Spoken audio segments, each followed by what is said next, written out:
Hello and welcome to SPMIS Academy. Today we will analyze important newspaper articles of 6th October 2022. Please note you can download the PDF version of today's newspaper analysis by clicking the link given in the comment section. You can also join our WhatsApp group through the link given in the description section for more study materials. This is the list of the topics that we will be covering from today's newspaper. And the first article is about Swachh Sarvekshan Awards of 2022. And this topic is important from our syllabus GS paper 2 governance point of view. देखते हैं सबसे पहले स्वच्छ सर्वेक्षण है क्या. तो देखिए कि एनुअल सर्वे है of cleanliness, hygiene and sanitation of cities and towns across India. आपने भी सुना होगा पहले भी कि अलग अलग सिटीज़ को उनके क्लीनलीनेस के बेसिस पे कितनी सफाई है वहाँ पे, उसके बेसिस पे रैंकिंग दी जाती है इन दिस स्वच्छ सर्वेक्षण या Swachh survey. And it is part of Swachh Bharat अभियान. स्वच्छ भारत अभियान जिसका मेन गोल है या था जब इसको लॉन्च किया गया था कि इंडिया को clean and free from open defecation बनाना है बाय 2 अक्टूबर 2019. तो जब स्वच्छ भारत अभियान 2014 में लॉन्च किया गया तो 5 सालों में 2019 तक इंडिया को clean and open free defecation बनाना था, फ्री फ्रॉम ओपन डेफिकेशन बनाना था, जो हमने अचीव कर लिया. तो इसी स्वच्छ भारत अभियान जो इनिशिएटिव हमने ली थी, हमारी सरकार लेकर के आई थी, उसी के अंतर्गत 2016 से फिर शुरू किया गया स्वच्छ सर्वेक्षण या स्वच्छ सर्वे, जिसमें सिटीज़ की क्लीनलीनेस पे उनको रैंकिंग दी जाती है. अगर स्वच्छ सर्वेक्षण देखा जाए तो इसका प्राइमरी गोल है कि लोगों को इनकरेज किया जाए, सिटीजन पार्टिसिपेशन बढ़ाया जाए अपने सिटी को क्लीन रखने में, और उनके अंदर अवेयरनेस क्रिएट की जाए, एक कॉम्पिटिटिवनेस की फीलिंग क्रिएट की जाए. जब रैंकिंग ख़राब होगी तो नेचुरली शहर के लोग अपने सिटी की रैंकिंग इंप्रूव करने के लिए उसको क्लीन रखने की कोशिश करेंगे, और जिस तरीके से जो लोकल म्यूनिसिपैलिटी है उसके साथ लोगों का कोऑर्डिनेशन इंप्रूव होगा और धीरे धीरे सिटीज़ क्लीन होंगे. तो एक तरीके की कॉम्पिटिटिवनेस की फीलिंग, अवेयरनेस जनरेट करना, सिटीजनशिप पार्टिसिपेशन को डेवलप करना फॉर सिटी क्लीनिनेस, ये पर्पस है स्वच्छ सर्वेक्षण का, जो सर्वे 2016 से किया जा रहा है, which is part of Swachh Bharat अभियान. करंट न्यूज ये है कि स्वच्छ सर्वेक्षण report of 2022 has been published. और ये जो स्वच्छ सर्वेक्षण रिपोर्ट है, this is published by ministry of housing and urban affairs. तो अब जरा देखते हैं जो स्वच्छ सर्वेक्षण अवार्ड्स दिए गए हैं 2022 के, उसके कुछ इंपॉर्टेंट फीचर्स या हाइलाइट्स देखते हैं. Indore has been declared as the cleanest city, और ये पहली बार नहीं हुआ, it has been happening for last 6 years. तो 6 सालों से लगातार इंदौर पहले नंबर पे आ रहा है एज क्लीनेस्ट सिटी इन स्वच्छ सर्वेक्षण अवार्ड्स. इंदौर साथ ही साथ हमारे देश का पहला 7 स्टार गार्बेज फ्री सिटी बन गया है. बाकी के कुछ सिटीज़ हैं जैसे सूरत, भोपाल, मैसूरू, नवी मुंबई, विशाखापट्टनम एंड तिरुपति, इनको 5 स्टार गार्बेज फ्री सर्टिफिकेशन मिला है. But 7 star garbage free certification का टाइटल जो है वो सिर्फ अभी इंदौर को मिला है. Best Ganga town is Haridwar and best या फास्टेस्ट मूवर सिटी, यानी जिसने सबसे अच्छा इम्प्रूवमेंट दिखाया है वो है शिवमोगा इन कर्नाटका. क्लीनेस्ट स्टेट्स की अगर बात की जाए कि ओवरऑल स्टेट्स, ये तो सिटीज़ की बात चल रही थी, अगर ओवरऑल स्टेट्स की बात की जाए तो states with more than 100 urban local bodies, municipality या म्यूनिसिपल कॉरपोरेशन, अगर 100 से ज़्यादा हो, यानी कि बड़े स्टेट्स में सबसे क्लीन स्टेट आया है मध्य प्रदेश. जबकि ऐसे स्टेट्स जहाँ में local bodies, urban local bodies 100 से कम है, उसमें सबसे बेहतरीन स्टेट निकल के आया है त्रिपुरा. अब ज़रा नॉर्थ ईस्टर्न स्टेट्स की बात करें इंक्लूडिंग असम की, तो हम देखेंगे कि 1 से 10 लाख तक की पॉपुलेशन कैटेगरी में क्लीनेस्ट सिटी है सिलचर. उसकी भी रैंकिंग कोई खास अच्छी नहीं है, it has been ranked overall 283, लेकिन नॉर्थ ईस्ट में तो यही बेस्ट है.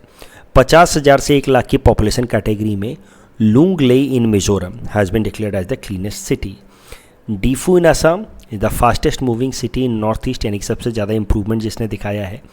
Karimganj has got award for innovation and best practices in North East zone.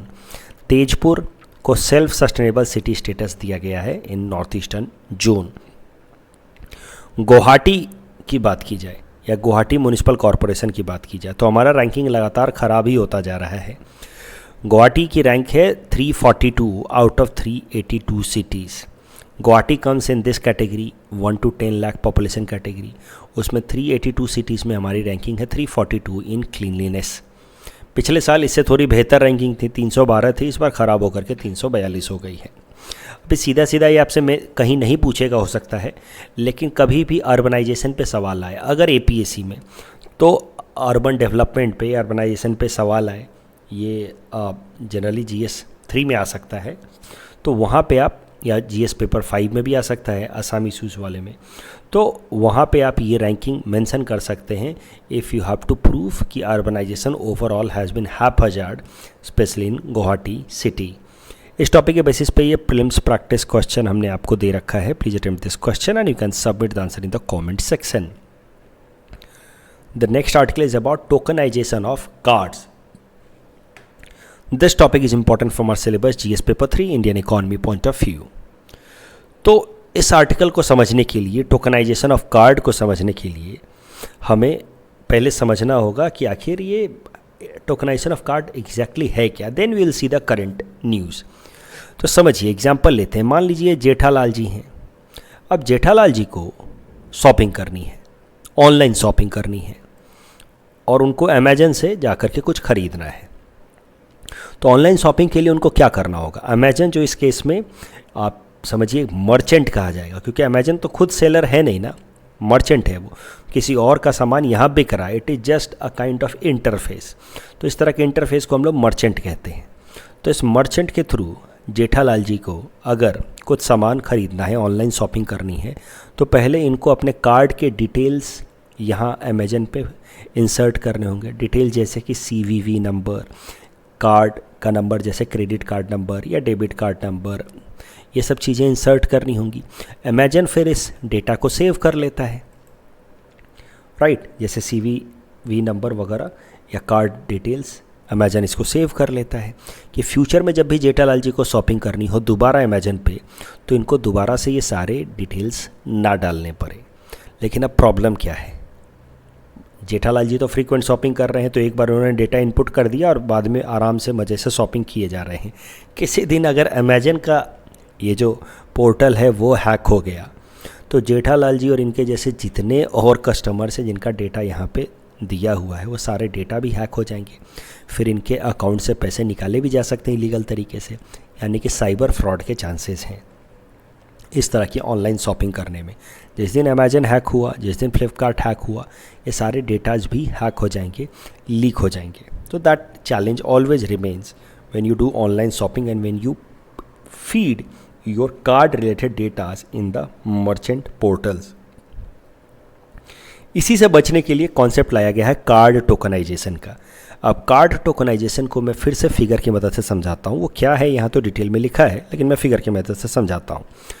अभी जेठालाल जी को क्या करना होगा कार्ड टोकनाइजेशन सिस्टम आने के बाद, कि उनको जो भी कार्ड प्रोवाइडर हैं, या तो उनका बैंक या कार्ड प्रोवाइड करने वाली जो कंपनियाँ हैं जैसे वीज़ा या मास्टर कार्ड, तो या तो उनका बैंक या वीज़ा या मास्टर कार्ड जो कार्ड प्रोवाइड करने वाली कंपनियां, या रुपए भी हो सकता है, ये लोग क्या करेंगे कि जेठालाल जी अपने सारे डिटेल्स इनको देंगे, कार्ड नंबर, CVV, और उसके बदले में जेठालाल जी को ये जो कार्ड प्रोवाइडर हैं या उनका बैंक जेठालाल जी को एक टोकन नंबर देगा। टोकन नंबर जिनमें उनका ओरिजिनल नाम भी नहीं होगा, यूज़र नेम होगा कुछ, और एक टोकन नंबर होगा, कुछ भी हो सकता है, 420 कुछ भी हो सकता है, वो ये लोग प्रोवाइड करेंगे। और फिर ये टोकन नंबर जेठालाल जी को इनपुट करना है अमेजन के पोर्टल पे। उनको कार्ड डिटेल्स नहीं पुट करने, सीधा सीधा कार्ड डिटेल्स इनके पास हैं, इन कार्ड डिटेल्स के बदले में ये लोग टोकन नंबर प्रोवाइड करेंगे, user name and some token number. अब ये टोकन नंबर और यूज़र नेम वो डालेंगे जो कि सूडोनिमस या सूडोनेम है, यानी कि ओरिजिनल नाम नहीं है, और ये डालेंगे बस अमेजन के पोर्टल पे। ओरिजिनल कार्ड डिटेल्स CVV या आप समझो क्रेडिट कार्ड या डेबिट कार्ड नंबर नहीं डाला जाएगा, और अमेजन पे इसी तरीके से शॉपिंग होगी। ये होता है टोकनाइजेशन ऑफ कार्ड। एक बार यहाँ पढ़ भी लेते हैं। Tokenization of card refers to replacement of actual credit card and debit card details with an alternate code called token, which is combination which is unique combination for every card. तो हर card के लिए एक अलग से code मिलेगा, वो code input करना है। और ये जो कोड होगा that would be issued by either the bank और the card service provider like Visa, Mastercard या रुपे। अभी टोकनाइजेशन ऑफ कार्ड से फ़ायदा क्या हुआ कि ये जो पोर्टल पे आपका कार्ड डिटेल कभी गया ही नहीं, आपका कार्ड डिटेल बैंक के पास या कार्ड प्रोवाइडर्स के पास सुरक्षित है। कोड की मदद से ही आपके सारे ट्रांजैक्शंस हो रही हैं, प्रोसेसिंग होंगी। तो ये है पूरा का पूरा प्रोसेस। जब भी आप किसी मर्चेंट से कुछ भी शॉपिंग करना हो, मर्चेंट में जैसे कि आप किसी दुकान पे जाते हैं तो पीओएस जो पॉइंट ऑफ सेल मशीन लगा रहता है, या फ्लिपकार्ट, अमेजन, तो वहाँ पे अब आपको सारे कार्ड डिटेल्स भरने के बजाय यहाँ पे आप एक रिक्वेस्ट जनरेट किया जाएगा आपके बैंक प्रोवाइडर को, बैंक को या आपके कार्ड प्रोवाइडर को, और वो रिक्वेस्ट के बदले में कार्ड प्रोवाइडर फिर आपको एक टोकन नंबर देगा। आप बस टोकन नंबर डालिए यहाँ पे और टोकन नंबर से आप शॉपिंग कर लें। और एक बार टोकन नंबर डालने के बाद आगे से वही टोकन नंबर चलेगा, आपको कार्ड नंबर कभी भी डालने की ज़रूरत है ही नहीं। तो इससे बैंक फ्रॉड से बचा जा सकता है। अभी ये टोकनाइजेशन ऑफ कार्ड का कॉन्सेप्ट तो आरबीआई बहुत पहले ही ले आई थी, लेकिन ये वॉलेंटरी बेसिस पे था कि जो इसको करना चाहते हैं वो कर सकते हैं, जो नहीं करना चाहते अभी वो लेट कर सकते हैं। तो कई सारे मर्चेंट जो प्लेटफॉर्म्स हैं, ऐसे फ्लिपकार्ट, अमेजन, इन्होंने एक tokenization of card concept implement करने में काफ़ी डिले किया। लेकिन अब आरबीआई 1 अक्टूबर से, इस 2022 के 1 अक्टूबर से नियम लेकर के आई है कि टोकनाइजेशन का कॉन्सेप्ट अब मैंडेटरी तरीके से हर एक मर्चेंट को इम्प्लीमेंट करना ही है। तो अब जब आप कोई भी ऑनलाइन शॉपिंग करने जाएंगे अपने मोबाइल ऐप के थ्रू, तो फिर अब आपको सारा का सारा क्रेडिट कार्ड या debit card detail, CVV number या एक्सपायरी डेट नहीं डालना है। आपका जो एक्चुअल कार्ड डेटा है उसके बदले में टोकन जनरेट होगा और उस टोकन की मदद से ही आप शॉपिंग कर पाएंगे। तो पहली बार टोकन जनरेट होगा और जैसे ही पहली बार टोकनाइजेशन ऑफ कार्ड किया जाएगा, मर्चेंट कंपनी को पुराना जो डेटा आपका सेव था, मान लीजिए कि आप तो पहले से अमेजन पे शॉपिंग करते आ रहे हैं, तो आपका सीवीवी नंबर, कार्ड डिटेल्स तो वहाँ हैं ही अमेजन पे। तो अब जब नेक्स्ट टाइम आप शॉपिंग करेंगे टोकनाइजेशन प्रोसेस के थ्रू, तो जैसे ही आप टोकन नंबर डालेंगे, आपका पुराना जो भी डेटा अमेजन प्लेटफॉर्म पे है वो डिलीट हो जाएगा। तो for tokenization of card, every merchant company will have to first delete the card details of the customers that has been already put in, and they will have to update it with a token system for payment. तो ये है tokenization system जिससे bank fraud से बचा जा सकता है।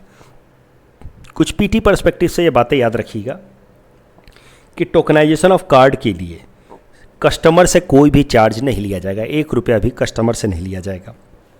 दूसरा, टोकनाइजेशन ऑफ कार्ड का जो कॉन्सेप्ट है, ये मोबाइल फ़ोन से शॉपिंग कर रहे हो या लैपटॉप के मदद से, डेस्कटॉप के मदद से, या कई सारे जो वियरेबल चीज़ें होती हैं, रिस्ट वॉचेज, बैंड्स जो इंटरनेट से कनेक्टेड होती हैं, उनके थ्रू भी आजकल शॉपिंग होती है। इंटरनेट ऑफ थिंग्स, यानी कोई भी ऐसी चीज़ जो इंटरनेट से कनेक्टेड है, वहाँ से अगर आप शॉपिंग कर रहे हैं तो हर जगह ये टोकनाइजेशन ऑफ कार्ड का कॉन्सेप्ट इंप्लीमेंट होगा for online shopping. The next article is about Nobel Prize in Chemistry, and this topic is important from our syllabus GS paper 3 Science and Technology point of view. The Nobel Prize in Chemistry for the year 2022 has been given to 3 people. सारे लोगों का नाम याद रखने की ज़रूरत नहीं है, नाम इन जनरल पूछते नहीं है प्रीलिम्स में, वो पूछते हैं किस टॉपिक के लिए नोबेल प्राइज़ मिला है। फिर भी एक बार नाम देख लेते हैं। Caroline are Bertozzi, Mortein Meldal and के बैरी।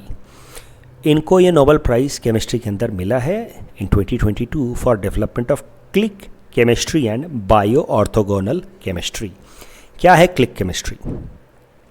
क्लिक केमिस्ट्री का सरल सा मतलब ये है कि इन्होंने ऐसे प्रोसेस या ऐसे मेथड डेवलप किए हैं जिससे भी कोई भी रिएक्शन जो है, केमिकल रिएक्शन, वो काफ़ी फास्ट तरीके से किया जा सकता है without too many unnecessary unwanted by products. कई दफ़ा आपको अपने केमिस्ट्री लैब में भी देखा होगा, या आप केमिस्ट्री जब आपने पढ़ी होगी बचपन तो भी आपको पता होगा, कोई भी केमिकल रिएक्शन करने में काफ़ी वक्त लगता है, कभी कभार तो 12-12, 14-14 घंटे भी लग जाते हैं।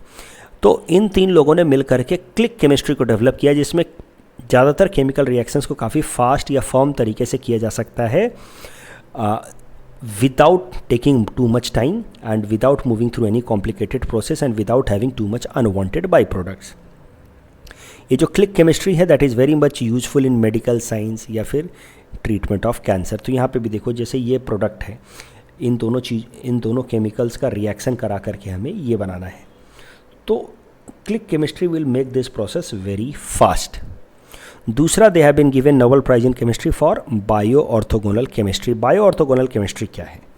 तो देखिए, कोई भी दवाई आप खाते हैं, कोई भी मेडिसिन आप खाते हैं, तो वो आपके शरीर के अंदर कुछ ना कुछ तो केमिकल रिएक्शन वो करता ही है आपकी बीमारियों को या तकलीफ़ों को कम करने के लिए, वो तो है ही, लेकिन साथ ही साथ वो हमारी बॉडी के सेल्स के साथ भी थोड़ा इंटरैक्ट करता है और उन पे कुछ नेगेटिव इम्पैक्ट भी पहुंचाता है। अभी ये बायो ऑर्थोगोनल केमिस्ट्री ऐसी केमिस्ट्री है जिसमें इसके मदद से ऐसे मेथड्स डेवलप किए गए हैं जिसमें हमारी बॉडी के अंदर केमिकल रिएक्शंस तो होंगे but without interfering with the native biochemical process.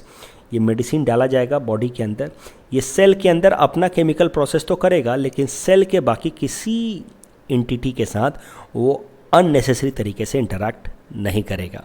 Bio orthogonal chemistry, the term bio orthogonal chemistry refers to any chemical reaction that can occur inside of a living system without interfering with the native biochemical process। तो एक living system के अंदर reaction भी होगा, जो wanted reaction है वो होगा, लेकिन बिना हमारे ऑर्गन से इंटरैक्ट किए। तो नेचुरल सी बात है, बायो ऑर्थोगोनल केमिस्ट्री से जो भी हम दवाइयाँ लेते हैं उनके साइड इफ़ेक्ट्स को बहुत हद तक मिनिमलाइज किया जा सकता है।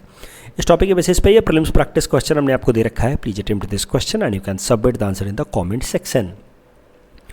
The next article is about artificial fruit ripening, and this topic is important from our syllabus GS paper 3 science and technology point of view। तो सबसे पहले समझते हैं फ्रूट राइपनिंग क्या होता है, किसी भी फल का पकना क्या होता है। तो नेचुरल सी बात है, इट्स अ नेचुरल या फिजियोलॉजिकल प्रोसेस जिसके मदद से जो फ्रूट्स हैं हमारे वो पक जाते हैं, ज़्यादा एडिबल हो जाते हैं, यानी कि खाने लायक हो जाते हैं, प्लेटेबल हो जाते हैं, न्यूट्रिशियस हो जाते हैं। कच्चा फ्रूट तो किसी को खाना अच्छा नहीं लगता ना, पक जाता है तो it becomes more edible, palatable and nutritious. तो नेचुरल तरीके से ये हो तो it's a good process which makes the food more nutritious, right. लेकिन अगर इसी को आर्टिफिशियल तरीके से कराया जाए, आर्टिफिशियल फ्रूट राइपनिंग कराई जाए, वो क्या होता है? तो आर्टिफिशियल फ्रूट राइपनिंग में क्या होता है कि कच्चे फलों को इस तरीके से डेवलप किया जाता है कि देख करके वो लगता है कि वो पके हुए हैं। तो artificial ripening is the process which mimics the original ripening through chemicals. Mimic कर रहा है, यानी कि रियल सेंस में वो पक नहीं रहे हैं लेकिन उनको ऐसा लग रहा है कि वो पके हुए हैं। तो मतलब सरल सी बात है कि कच्चे फलों को भी ऐसे केमिकल्स के इस्तेमाल करके उनको पका हुआ फल की तरह बना देना, देखने में कम से कम, कि खरीदार उसको खरीद ले। This is known as artificial fruit ripening. अब आर्टिफिशियल फ्रूट राइपनिंग से कैसा होता है कि डिज़ायर्ड कलर या टेस्ट तो आ जाता है शॉर्ट टाइम में, लेकिन वो न्यूट्रिशन नहीं आ पाता और बहुत सारे केसेस में इसके अंदर जो केमिकल्स डाले जाते हैं वो हमारे बॉडी के लिए टॉक्सिक सब्सटेंस का भी काम करते हैं। ज़्यादातर जो केमिकल इस्तेमाल किया जाता है आर्टिफिशियल फ्रूट राइपनिंग में वो है calcium carbide, which produces acetylene, जो हमारे बॉडी के लिए अच्छे नहीं है, फल के थ्रू हमारे बॉडी में आता है, विच कॉजेस टॉक्सिसिटी। तो अब इससे रिलेटेड करंट न्यूज़ क्या है? असम सरकार ने कई सारे नए मेजर्स अडॉप्ट किए हैं आर्टिफिशियल फ्रूट राइपनिंग को रोकने के लिए, ताकि ये टॉक्सिक सब्सटेंस का कंजम्पशन हमारे या टॉक्सिक सब्सटेंस हमारी बॉडी के अंदर ना जाए। क्योंकि नेचुरल सी बात है, हम सारे लोग फ्रूट्स खाते हैं हेल्दी रहने के लिए, लेकिन अननोइंगली ये सारे टॉक्सिक सब्सटेंस हमारे बॉडी के अंदर इंटर हो रहे हैं, which is making us ill over a period of time. These artificial chemicals or artificial fruit ripening chemicals, they are like slow poison। तो असम सरकार ने इस पे कई सारे स्टेप्स उठाए हैं, कई सारे जगहों पे छापेमारी की गई है। ये स्टेप असम सरकार ने उठाया है after Guwahati high court's directives to do it. Guwahati high court ने असम सरकार को तो आदेश दिया ही दिया है, साथ ही साथ भारत सरकार को भी गुवाहाटी हाई कोर्ट ने आदेश दिया है कि जो आपका कानून है इस तरह के फूड एडल्ट्रेशन को रोकने के लिए, prevention of food adulteration act 1954, उसको ठीक तरीके से इंप्लीमेंट करें पूरे इंडिया के लेवल पे। दूसरा, ये इंश्योर कराएं कि कैल्शियम कार्बाइड जो फ्रूट राइपनिंग के लिए, आर्टिफिशियल फ्रूट राइपनिंग के लिए इस्तेमाल किया जाता है, ये ओपनली अवेलेबल ना हो। ये दो आदेश गुवाहाटी हाई कोर्ट ने भारत सरकार को दिए हैं। इस टॉपिक के बेसिस पे ये प्रीलिम्स प्रैक्टिस क्वेश्चन हमने आपको दे रखा है। Please attempt this question and you can submit the answer in the comment section. अब इस सवाल को अगर आप देखिए तो इसमें मैंने आर्टिफिशियल फ्रूट राइपनिंग के बारे में तो बता दिया है, लेकिन एंटीऑक्सीडेंट्स के बारे में या प्रिजर्वेटिव्स के बारे में बताया नहीं है। मैं चाहता हूँ आप इस सवाल को अटेम्प्ट करें, उसके पहले आप अपने घर में कोई सा भी प्रोसेस्ड फूड का पैकेट उठाएं, जैसे चिप्स का, बिस्किट का आइटम उठाएं और उस पर जा कर के आप पढ़ें कि उसमें प्रिजर्वेटिव्स के तौर पे क्या इस्तेमाल किया गया है या एंटीऑक्सीडेंट्स के लिए क्या इस्तेमाल किया गया। आपको पता लग जाएगा कि दोनों, मतलब ये जो option number 1 and option number 3 है, इसके बारे में भी आपको पता चल जाएगा। तो थोड़ा अपने लेवल पे भी रिसर्च करें, जो पैकेट्स हैं प्रिजर्वेटिव्स के या फिर जो प्रोसेस्ड फूड्स के पैकेट्स हैं उनको पढ़ें, आपका नॉलेज इन्हांस होगा और उसके बाद इस सवाल को अटेम्प्ट करें। The next article is about national games record in 100 meter and 200 meter. This topic is important from prelims perspective. वो भी APSC prelims perspective से ज़्यादा important है। देखिए, असम के स्प्रिंटर अमलन बोरगोहाई ने नेशनल रिकॉर्ड सेट कर दिया है 100 मीटर और 200 मीटर रेस में in the on going 36th national games. काफ़ी इंपॉर्टेंट बात है, APSC PT में तो पूछा ही जा सकता है। 100 मीटर रेस के लिए उन्होंने वक्त लिया है 10 सेकेंड, 10.38 सेकेंड, 10.38 सेकेंड। 200 मीटर के लिए उन्होंने वक्त लिया है 21.06 second. Amlan Borgohain, just to have right perspective कि वर्ल्ड रिकॉर्ड कितना है, तो 100 मीटर के लिए वर्ल्ड रिकॉर्ड है उसैन बोल्ट का 9.58 सेकेंड का। बाकी सारे ये लोग हैं वर्ल्ड लेवल पे जो रिकॉर्ड होल्डर से सबसे आगे हैं उसैन बोल्ट, जिन्होंने ये रिकॉर्ड बनाया था 100 मीटर्स में इन 2009 ड्यूरिंग वर्ल्ड एथलेटिक्स चैम्पियनशिप। तो हमारे अमलन बोरगोहाई भी बहुत ज़्यादा पीछे हैं नहीं, 9.58 एंड 10.38 सेकेंड, यानी कि 1 सेकेंड का भी आप समझो हार्डली 60%। तो बहुत नज़दीक हैं, येट अभी भी ये नेशनल रिकॉर्ड है। उम्मीद करते हैं कभी ये वर्ल्ड रिकॉर्ड भी बना दें। कल जो हमने आपको प्रैक्टिस क्वेश्चन दिया था उसका आंसर देख लेते हैं। Nobel prize in medicine has been given for study of human evolution and light combat helicopter Prachand highest तो है, लेकिन it has not been created by DRDO, तो it has been created by HAL, Hindustan aeronautics limited. That's all from our side for today. Thanks for watching.